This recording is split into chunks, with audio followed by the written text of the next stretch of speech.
Hello, and welcome back to Everyday English Academy. Hi, everyone. It's really good to be here with you again. I'm Sarah. And I'm Mike. On this channel, we help you practice real, natural English. If this podcast helps you, please like it and subscribe. It's free, it takes 2 seconds, and it helps more learners find us. Thank you. So, Sarah, you were away last month. Where were you? I was in Spain. 10 days, mostly walking around and eating too much. That sounds wonderful. Was it a holiday or work? A holiday. But something interesting happened, and honestly, it's the reason we're doing today's topic. Oh, tell me. Well, my Spanish is very basic. Very, very basic. And I noticed something. I was fine in the restaurant, I was fine in the shop, but the moment somebody asked me a simple, friendly question, I froze. What kind of question? A man in a cafe asked me something like, "So, how are you finding Madrid?" And I understood him. I just didn't know how to answer in a natural way. I said, "Good." And then, silence. Ah, the silence. I know that silence very well. It's a terrible feeling because you're not stupid, you're not a beginner, you have the words somewhere in your head, but the conversation moves faster than you do. That's exactly what happened to my new neighbor last month. Oh, you have a new neighbor? Yes, a family from Ukraine. The father, Andrei, speaks some English, and he came to my door because his internet wasn't working, and he needed to call the company. And he was nervous? Very nervous. He said, "Mike, I can read English, I can write emails in English, but I cannot make this phone call." And I thought, that's such a common problem. It really is. So that's our topic today. We want to talk about 7 conversations that every English learner should be able to have. 7 situations that come up again and again in real life, and for each one, we'll give you the phrases that actually work. Not textbook English, the real thing. Should we start with the first one? Yes. Number 1 is small talk with someone you don't know well. The hardest one, in my opinion. Really? Harder than a job interview? For me, yes. In a job interview, you can prepare. Small talk is different. There's no plan. Somebody says something about the weather, and suddenly you have to be interesting. That's a good point, and a lot of learners tell me the same thing. They say, "I can talk about grammar for an hour, but I can't talk to a stranger for 5 minutes." So what's the trick? The first phrase I want to teach is break the ice. I love that expression. To break the ice means to say something that makes the first moment less uncomfortable. Exactly. Imagine 2 people standing next to each other at a party, both quiet, both a bit awkward. There's ice between them. Somebody has to break it. And it doesn't have to be clever. That's the important part. People think they need a brilliant opening line. No. This is a great party. How do you know Anna? That breaks the ice perfectly. Let's do a short role play. Sarah, you're at a work event, and I'm a person you've never met. Okay, go. Hi, I don't think we've met. I'm Mike. Hi, Mike. I'm Sarah. How's your week going? Busy, but good. We just finished a big project, so I'm finally sleeping again. What about you? Same, actually. I was in Spain last month, so now I have 400 emails waiting for me. Spain? Which part? And stop there. Do you see what Mike did? I asked a follow-up question. A follow-up question. This is the most useful skill in small talk, and it's not a grammar skill. It's a listening skill. You take one small detail from what the person said and you ask about it. Right. He didn't say, "Oh, nice." He picked up Spain and asked, "Which part?" Now the conversation can continue for 10 minutes. I have a simple formula I give my students. Answer, detail, question. Explain that. Somebody asks, "How was your weekend?" Don't just say, "Good." That's the answer, but there's no detail and no question. Instead, "It was good, thanks. I finally cleaned my kitchen properly. What about you? Answer, detail, question. That's it. And the detail can be boring. It doesn't matter. It gives the other person something to hold on to. And the phrase, what about you, is your best friend. It sends the ball back. So the goal is to keep the conversation going. That's another phrase for your notebook. Keep the conversation going. Not win the conversation, not sound perfect. Just keep it moving. Good. Number 2? Number 2 is a big one. Telling someone you didn't understand. And doing it without panicking.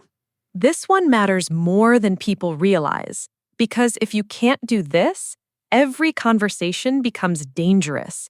You spend the whole time hoping you understood correctly. And usually you didn't. Usually you didn't. So the first phrase, sorry, I didn't catch that.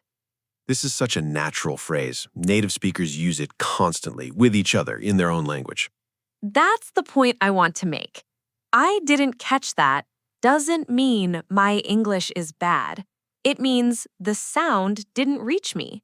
Maybe it was noisy. Maybe they spoke too fast. And it's soft. It doesn't blame anyone. If you need more, you can say, could you say that again a bit slower? I like that you added a bit. It makes it polite. A bit is a magic word in English. A bit slower, a bit later, a bit more. It softens everything. And there's another one I use all the time when I'm not sure I understood the meaning. Do you mean... Give us an example. Somebody says, we'll need to circle back on that, and I have no idea what that means. So I say, sorry, do you mean we'll talk about it later? And they say yes, and now you've learned an expression and you haven't lost the conversation. Exactly. You're checking, not guessing. There's also the situation where you know the idea, but you can't find the word. This happens to me in Spanish about every 11 seconds. What do you say? In English, you'd say, what's the word for, and then describe it. What's the word for the thing you use to open wine? A corkscrew. A corkscrew, thank you. And people love this, by the way. People enjoy helping you find a word. It's not embarrassing for them at all. One more small phrase here. In other words. Yes, this is for when you want to say something again more simply. You start a sentence, it goes wrong, you're lost in the middle of it. Just stop and say, in other words, I want to change my ticket. Instead of dying inside for 30 seconds. Which is what most of us do. Which is what most of us do. Okay, number 3. Making plans, changing plans, and saying no to plans. This one is very practical because it's mostly messages now. Text messages, WhatsApp. True. So let's start with making plans. Are you free on Saturday? Or does Friday work for you? I like, does that work for you? It's polite and flexible. You're not pushing. And then the hard part, changing the plan. The phrase you need is something came up. This is beautiful English, honestly, because it explains nothing. It explains absolutely nothing, and that's why it works. I'm really sorry, something came up. Can we move it to next week? Nobody asks what came up. It's understood that it's a problem and it's private. You can also say, push it back. Can we push it back an hour? Push it back means make it later. Right. Can we push the meeting back to 4? And now the hardest one for a lot of people, saying no. Saying no in a foreign language feels rude. I know that feeling. You worry you sound cold. So English gives us a soft structure. I'd love to, but... I'd love to, but I'm working that evening. And if you want to be warm, add something at the end. I'd love to, but I'm working that evening. Can we do it another time? That last sentence is the key. It says, I'm saying no to Saturday, not no to you. And then there's my favorite expression in this whole episode, take a rain check. Explain it because it's a strange one. It comes from baseball. If the game was canceled because of rain, you got a ticket to come back another day. A rain check. And now? Now it means not today, but yes another time. Can I take a rain check? It's friendly, it's casual, and people use it a lot. Just don't use it in a formal email to your boss. No, save it for friends. Let's do a quick role play. Mike, invite me somewhere. Hi, Sarah. A few of us are going for dinner on Thursday. Are you free? Oh, I'd love to, but I've got my sister staying with me that week. Can I take a rain check? Of course. Let's do something in April. Perfect.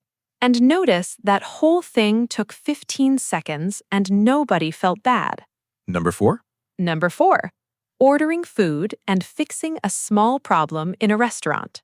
Let's start with ordering because there are 2 normal ways. Could I get the chicken, please? Or, I'll have the chicken, please. Both are completely normal. Could I get is a bit softer. I'll have is a bit more direct, but nobody will judge you. And on the side is a phrase worth knowing.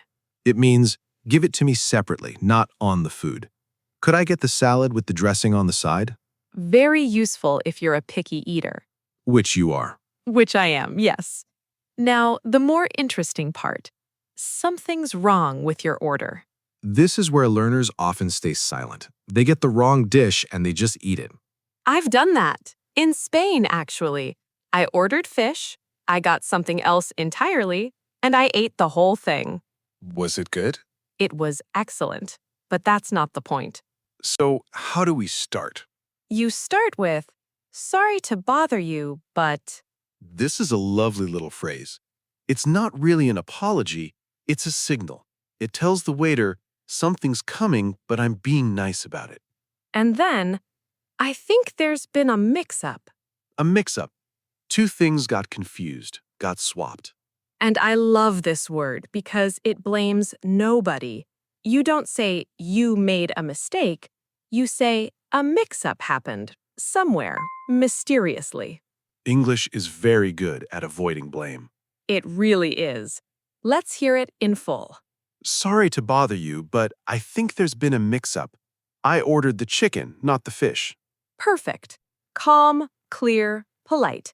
And the waiter will fix it in 10 seconds. And at the end, could we get the bill, please? In American English, the check.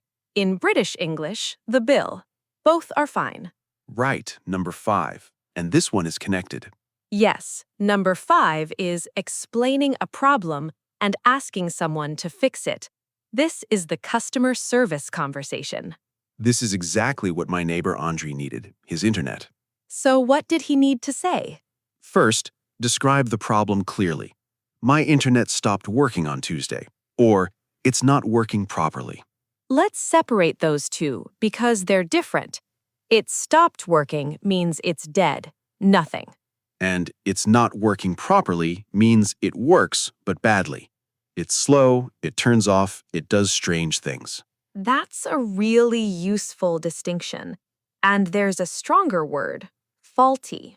Faulty means there's something wrong with the product itself. I think the charger is faulty. You'd use that in a shop when you want to return something. And then you need to know what you're asking for, a refund or an exchange. A refund is money back. An exchange is a different one of the same thing. And say which one you want. Don't make them guess. I'd like a refund, please. Then there's a phrase I think is genuinely powerful. Is there anything you can do? Oh, that's a good one. It's polite, but it puts the problem in their hands. You're not shouting, you're asking them to help you. And people respond well to that. If you shout, they defend themselves. If you ask calmly, they often want to help. And the last phrase here, sort it out. To sort something out means to fix it, to solve it. Don't worry, we'll sort it out. It's very common in British English especially. Can you sort this out for me? Let's role play it. I'll be the customer, you be the shop. Okay. Hello, how can I help? Hi, I bought these headphones here 2 weeks ago, and the left one has stopped working. I think they're faulty. I'm sorry to hear that. Do you have the receipt? I do, yes. Is there anything you can do? I'd prefer a refund if that's possible. Let me check for you. I'm sure we can sort it out. Thank you, that's great. See how short that was? 6 lines. That's a real conversation. And nobody was angry. Nobody was angry. Okay, number 6. Talking about your work. This comes up every single time you meet someone new. Always. So, what do you do? And there are 3 little words that confuse learners. As, for, and in. Go on. I work as a designer. That's your job. I work for Siemens. That's your company. I work in marketing. That's your field, your area. That's a clear way to remember it. As is the job, for is the company, in is the area. And you can put them together. I work as a designer for a small company in Berlin. Then, if you want to say more, we have 2 useful expressions. I'm in charge of and I'm responsible for. They're very close in meaning. In charge of feels a bit stronger, like you're the boss of that thing. I'm in charge of the team. I'm responsible for the monthly reports. And a slightly more casual one, I deal with. I like this one because it's honest. I deal with customer complaints. I deal with the suppliers. It means that's the part of the job you handle. And one more. My background is in... This is for interviews and professional conversations. My background is in engineering, but now I work in sales. It's a very elegant way to explain a change in your career. Speaking of interviews, Sarah, what about the worst question in the world? Tell me about yourself. Nobody knows what to say. Where do you start? Your childhood? Please don't start with your childhood. Here's a simple structure. 3 sentences. What you do now, one thing you've done, and what you're looking for. Show us. I'm a project manager, and I've been in logistics for about 6 years. In my last job, I managed a team of 8 people, and we cut delivery times by 20%. Now, I'm looking for something with more international work. That's excellent. And it's not long. It's not long, and every sentence has a job to do. Now, present, then past, then future. Write that structure down, everyone. It works in any language. And number 7, our last one. Giving your opinion and disagreeing without being rude. This is the one I get asked about the most, actually. People say, Sarah, when I disagree in English, I sound aggressive. And usually they don't mean to. It's just that direct translation from their language sounds hard in English. Exactly. In some languages, that's not true, is completely normal and friendly. In English, it lands like a punch. So we soften it. And there's a pattern. Agree a little, then disagree. The classic, I see what you mean, but... I see what you mean, but I think the price is still too high. Or, that's a good point, though I'm not sure it would work here. Though is doing a lot of work in that sentence. It is. And there's the opposite direction, too. When somebody says something and you partly agree, you have a point. I use this constantly. You have a point. It means, I hadn't thought about that, and you might be right. It's generous. And a very English answer to almost any big question. It depends. Is coffee good for you? It depends. Is it better to rent or buy a house? It depends. And it's not a lazy answer. As long as you continue, it depends on how long you're staying. Right. The on part is where the real answer lives. And finally, when the conversation is finished, but nobody has changed their mind, let's agree to disagree.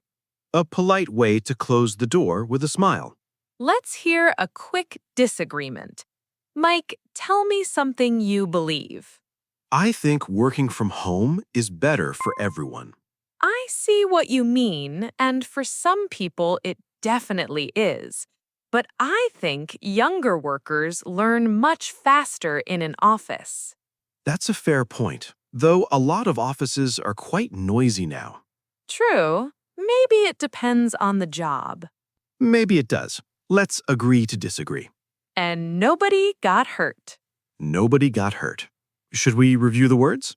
Yes, let's take the strongest ones. Mike, start us off. Break the ice. To say something that makes the first moment of a conversation easier. I asked about her dog to break the ice. Didn't catch that. It means you didn't hear or didn't understand. Sorry, I didn't catch that. Could you repeat it? Something came up. A polite, vague reason for canceling. I can't come tonight. Something came up. Take a rain check. Not now, but yes, another time. I'll take a rain check on lunch. A mix-up. A confusion, usually with orders or bookings. There's been a mix-up with the reservation. Sort it out. To fix or solve a problem. Give me 2 minutes and I'll sort it out. In charge of. Having the responsibility for something. She's in charge of the whole department. And you have a point. A way of saying somebody's argument is fair. You have a point. I hadn't thought of that. 8 phrases. That's a good day's work. And notice something about all of them. Not one of them is about grammar. That's true. They're all about being human in another language. Asking for help. Being polite. Disagreeing kindly. Saying no without hurting anyone. That's what fluency really is, I think, not perfect tenses. My neighbor test. What's the neighbor test? Could you have a 5-minute conversation with a neighbor you don't know well without either of you feeling uncomfortable? If yes, your English works. I like that. And by the way, Andre made his phone call. Did he? How did it go? He said he used "I didn't catch that" 4 times, and the man on the phone was very patient. The internet is fixed. That's a real win. That's better than any test score. So, our question of the day. Yes, we want to hear from you. And this one is a good one. Which of these 7 conversations is the hardest for you in English? And which one do you have most often in your life? They might be the same one. They often are. Write it in the comments below.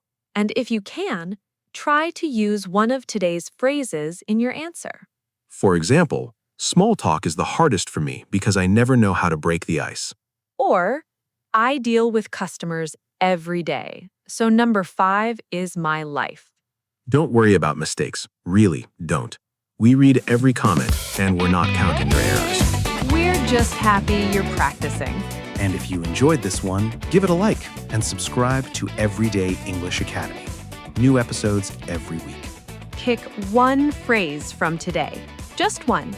Use it this week. One is enough. One is how it starts.